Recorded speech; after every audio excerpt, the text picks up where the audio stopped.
Introduction to the market system. In the earlier chapters, you focused on what happens inside a single transaction. You learned how contracts are written, how options work, and how different financing and conveyance tools shift risk and timing between buyers and sellers. In this chapter, you zoom out and look at the bigger picture that surrounds every transaction: the real estate market itself. No contract exists in a vacuum. The price your client offers, the terms a seller will accept, the days on market, and the level of competition from other buyers are all shaped by larger economic forces. Real estate is an economic product just like cars, groceries, or cell phones. It is bought, sold, financed, and traded within an economic system where supply, demand, value, and price are constantly adjusting to each other. As a real estate professional, you do not need to be an economist, but you do need a working understanding of how the market system operates so you can interpret what you are seeing, explain it to clients, and help them make realistic decisions. By the end of this section, you should be able to recognize how current economic conditions influence prices and values. Use basic economic principles to anticipate possible future trends, and apply those principles to specific neighborhoods, price ranges, and property types. Just as you learned that the ultimate decision on price belongs to buyer and seller, you will now see how the environment they are deciding in is shaped by the market system. The market system and the role of supply and demand. An economic system exists to produce and distribute a supply of goods and services to satisfy the demand of its people. In simple terms, the goal of an economic system is to get the right products and services into the hands of the people who want them and can pay for them. Real estate fits into this system as one special type of product: land and improvements that cannot be moved, manufactured quickly, or easily replaced. Supply is the quantity of a product or service available for sale, lease, or trade at a given time. In real estate, this might be the number of resale homes on the market in a subdivision, the number of new homes under construction in a city, or the inventory of available office suites in a particular submarket. Demand is the quantity of a product or service that buyers desire and are able to purchase, lease, or trade at a given time. In housing, demand is not just people who like houses, but qualified buyers who both want the property and have the financial ability to complete a purchase or lease. The interplay between supply and demand is what makes the economy move. Consumers demand homes and other spaces to live, work, and invest. Builders, investors, and owners supply those properties. Through negotiation, they arrive at a price. When demand is strong and supply is limited, prices tend to rise, and the advantage shifts towards sellers. When supply is abundant and demand is weak, prices tend to soften or fall, and buyers gain leverage. The Arizona Market Conditions Advisory reminds buyers and sellers that the final decision on price always belongs to them. That statement fits perfectly into the market system. The market is the sum of thousands of individual decisions where buyers and sellers decide what something is worth at a specific moment in time. Interest rates, the number of homes available, local job growth, and even sentiment or fear all influence those decisions. But in the end, the purchase contract reflects the agreed price between one buyer and one seller. Oversupply, undersupply, and the special nature of real estate. In many industries, producers can respond to demand fairly quickly. If there is high demand for a new phone, the manufacturer can ramp up production. Real estate supply is much harder to adjust. You cannot create new land. You cannot move existing houses into a neighborhood that suddenly becomes popular. And even when land is available, it takes time, zoning approvals, financing, and construction to bring new units to market. When there is an oversupply of homes or land in a given area, prices usually soften. Listings sit longer, days on market increase, and sellers may cut prices or offer concessions to attract buyers. You cannot ship that excess inventory to another city or state to balance things out. Those properties are where they are. When there is undersupply or scarcity, prices generally rise. If a popular area has very few listings and strong buyer demand, buyers may compete with each other through higher offers, escalation clauses, or fewer contingencies. Even if vacant land exists for future building, the process of building those homes takes time. So scarcity can drive prices up in the short to medium term. Because the market is cyclical and there is no crystal ball, your role is to recognize whether your local area is trending toward oversupply, undersupply, or balance, and then help your clients frame realistic expectations. A seller in an oversupplied market who still thinks in terms of yesterday's peak, prices may overprice and sit.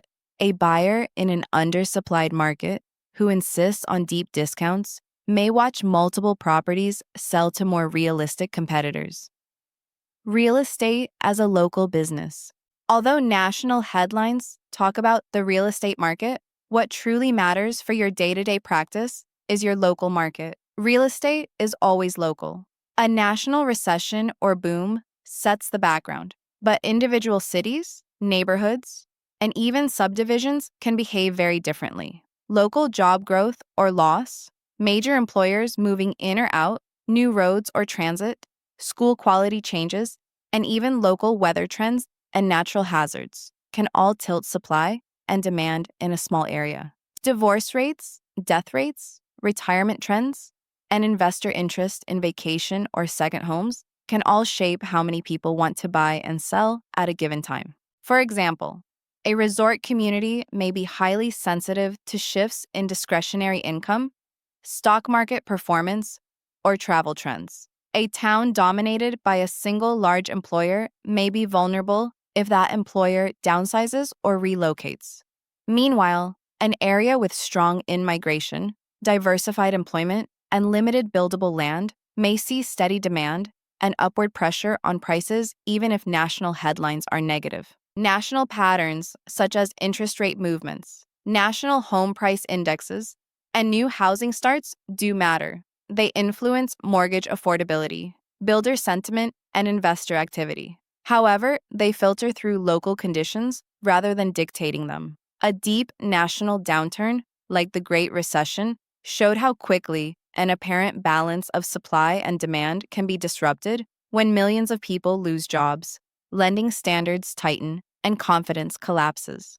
Suddenly, supply surged as distressed owners tried to sell, while demand shrank as qualified buyers became scarce. Prices fell not because the homes physically changed, but because the overall economic environment changed. Your best practice is to monitor both the big picture and your immediate area. Track new listings, pending sales, closed prices, days on market, builder activity, and major local economic news. This helps you translate general economic ideas into specific, practical guidance for your clients. Price and value. How the market decides what it's worth. The price mechanism is the second critical component of the market system. Price is the amount of money or other value that a buyer and seller finally agree on to exchange a good or service. In real estate, this is not the list price or the initial offer, but the final contract price.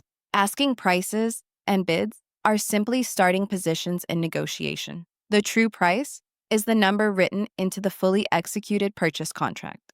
Price is the numeric expression of value, but it is not value itself. To understand why a property sells for a particular price, you have to look at the underlying determinants of value. Economists often summarize these as desire, utility, scarcity, and purchasing power. Desire is how strongly someone wants a particular property. A family desperate to get into a specific school district may be willing to pay more than they would pay for a comparable home elsewhere. Emotional connection, lifestyle fit, or strategic goals, such as an investor assembling parcels, all influence desire. Utility is how useful the property is for meeting the buyer's needs. A 4-bedroom home may have greater utility than a one-bedroom condo for a growing family. A warehouse with high clear height and dock-high loading may have more utility than an older building without those features for a particular industrial user. If the property does not function well for the buyer's purposes, its value to that buyer is lower, even if its price is high in the general market. Scarcity is how limited the supply of similar properties is in relation to demand. A lakefront lot in a built-out area with strict zoning may have high scarcity and therefore high value. A cookie-cutter home in a subdivision with dozens of similar active listings has low scarcity and may face downward pressure on price. Purchasing power is the buyer's financial ability to pay. This includes income, savings, credit, access to loans, and the cost of borrowing. Even if desire, utility, and scarcity are high, if buyers cannot afford the prices being asked, they will not purchase at those prices. Instead, some buyers will leave the market, others will buy smaller or in different areas, and some will postpone their move altogether. In the real market, these four elements are constantly shifting. Interest rates change, new inventory comes on the market, tastes and preferences evolve, local incomes rise or fall. Because price is a reflection of these underlying value factors at a particular moment, price movements tell a story. They reflect changing desire, utility, scarcity, and purchasing power interacting with each other. Productivity, cost, and the link to price. From the supplier's side, producing a good or service involves cost. In real estate, producing means acquiring land, designing projects, getting entitlements, building improvements, financing the process, and managing overhead. Essential production costs include the cost of capital, materials and supplies, labor, management, and operating overhead. Because resources are limited, producers must constantly strive to be efficient. A builder who can construct and deliver a home of comparable quality at a lower cost has more flexibility on price and a stronger competitive position. A builder with high costs must either charge higher prices or accept lower profit margins. In a competitive market, a consistently higher cost provider who cannot differentiate on quality will struggle.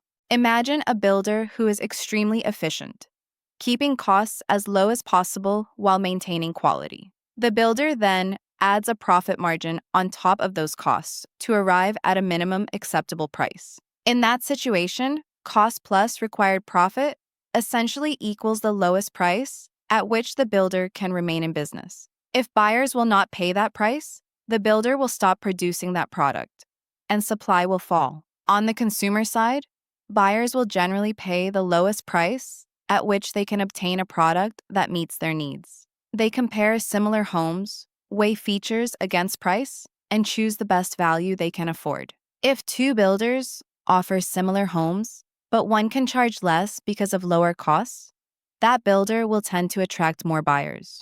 Over time, the market tends to reward cost-efficient producers and push less efficient producers out or force them to adapt.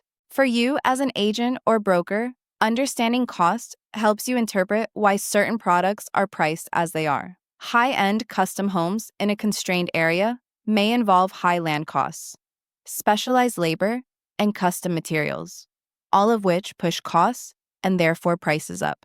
A large tract subdivision in an outlying area may benefit from economies of scale, cheaper land, and standardized plans, allowing lower prices. Your job is not to recalculate every builder's cost, but to recognize that cost sets a floor below which supply is not sustainable. Market interaction: how supply, demand, and price move together. A market is any arena where supply and demand meet and transactions occur. In the real estate market, this place can be a geographic area, a price bracket, or a property type segment. Within that arena, supply, demand, and price interact continuously. Some fundamental relationships hold true in a market economy. When supply increases relative to demand, prices tend to decrease. When supply decreases relative to demand, prices tend to increase. When demand increases relative to supply, prices tend to increase. When demand decreases relative to supply, prices tend to decrease. The inverse perspective is also useful. If prices in a segment are rising over time, it generally indicates that demand is increasing faster than supply. If prices are falling, it usually indicates that supply is increasing faster than demand, or that demand is weakening relative to existing supply. Of course, you must always interpret these trends in context, because short-term fluctuations can be caused by temporary events, unusual sales, or seasonal patterns. For example, consider a rapidly growing town on the edge of a metropolitan area. A new convenience store opens in anticipation of growth. At first, there is more supply than demand, and business is slow. Over time, as more people move in, demand rises, and the store makes strong profits. Those profits attract a competitor, who opens another store nearby. The additional supply eventually pulls profits and prices back toward a more balanced level. This push toward balance is called market equilibrium. In theory, a market tends toward a state where supply equals demand, and price, cost, and value align. In reality, because conditions are always changing, the market is almost never in perfect equilibrium. Instead, it is always moving toward or away from balance, equilibrium, and the time lag in real estate. Even when market participants see an imbalance, it takes time to respond. This is especially true in real estate. Developers cannot instantly add new supply. It may take years to plan, entitle, finance, and build a new subdivision or commercial project. Similarly, demand can shift quickly due to interest rate changes, job losses, or national events. But sellers may be slow to adjust their expectations. This delay is called the equilibrium time lag. Between the moment when an imbalance is recognized and the moment when the market response is fully delivered, prices can swing dramatically. A prolonged seller's market with low inventory and rapidly rising prices may eventually trigger more building, more investor activity, and more owners deciding to sell. When that new supply arrives, it can dampen price increases or even flip the market toward balance or slight oversupply. The opposite can happen in a slowdown. Builders may halt projects, owners may delay listing, and distressed inventory may work through the system. Once supply contracts and demand stabilizes or recovers, the market can move back toward balance again. Your practical advantage as a licensee is to recognize where your local market is in this process. Early signs of tightening supply, increasing multiple offers situations, and shorter days on market can signal an emerging seller's market. Rising inventory, longer marketing times, and price reductions can herald a shift toward a buyer's market. By observing these patterns, you help clients adjust strategy before the rest of the market fully reacts. Review summary. In this section, you learn that real estate operates within a larger market system where supply, demand, value, cost, and price are constantly interacting. Supply represents the quantity of properties available for sale or lease, and demand represents the number of qualified buyers or tenants willing and able to transact. Because real estate is fixed in location and slow to produce, oversupply and undersupply are common and cannot be corrected as quickly as in other industries. You saw that real estate is fundamentally a local business, while national trends, such as interest rates and recessions, set the background. Local economic conditions, demographics, job growth, and even lifestyle preferences heavily influence supply and demand in your immediate area. You explored the price mechanism as the way the market converts value into a number. You connected value to 4 key elements: desire, utility, scarcity, and purchasing power. Changes in any of these elements can shift what buyers are willing and able to pay. You also examine productivity and cost from the supplier side, seeing how essential production costs, capital, materials, labor, management, overhead, and required profit margins create a floor under pricing. Efficient producers who can keep costs low and quality acceptable are better positioned to compete. Finally, you studied how supply, demand, and price move together. and how markets tend toward equilibrium over time. You learn that there is always a time lag between recognizing an imbalance and seeing the market's full response, especially in real estate where it takes time to add or remove supply. Discussion. How does the fact that land is finite and immobile change how supply and demand behave in real estate compared to other products like clothing or electronics? Answer. Land cannot be manufactured, moved, or quickly increased. So, oversupply and undersupply must be absorbed where they occur. New construction takes time and often faces regulatory and cost hurdles. In other industries, producers can ramp up or reduce output much more quickly. This makes real estate price cycles slower to form, yet sometimes more pronounced once they are underway. Why is it important for a real estate professional to focus on local market indicators, even when national headlines are optimistic or pessimistic? Answer. National data can mask local realities. A national upswing might coexist with local job losses or overbuilding that weaken a specific market. Conversely, a national slowdown might have limited impact on a micro market with strong in-migration and tight supply. By tracking local listings, pendings, closed prices, days on market, and economic news, you can offer advice that reflects conditions your clients will actually face. In what ways do the four value components, desire, utility, scarcity, and purchasing power, show up in a typical home search with a buyer client? Answer. Desire appears when a buyer strongly prefers a certain school district or style of home. Utility shows up as the buyer evaluates whether the layout, bedroom count, or yard fits their needs.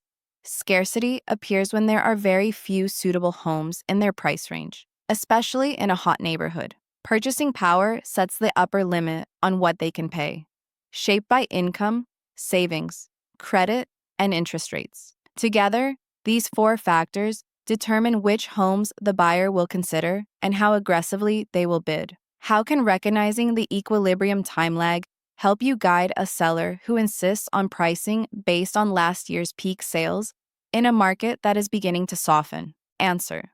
Understanding the time lag allows you to explain that the comparable sales they are citing reflect conditions before supply increased or demand weakened. You can show current inventory and days on market trends to demonstrate that the market is in transition. By pricing realistically now, instead of chasing the market down, the seller has a better chance of selling quickly at a strong price, rather than sitting on the market and eventually accepting less after multiple reductions.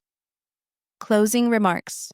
The market system is the invisible stage on which every contract you write and every negotiation you conduct takes place. While you cannot control interest rates, job growth, or national cycles, you can understand how supply, demand, value, cost, and price interact and use that understanding to interpret what is happening around you. When you combine solid contract knowledge from earlier chapters with a real grasp of market economics, you become more than a form filler. You become an advisor who can connect the dots between big forces and individual decisions, helping your clients navigate confidently whether the market is rising, falling, or hovering in between.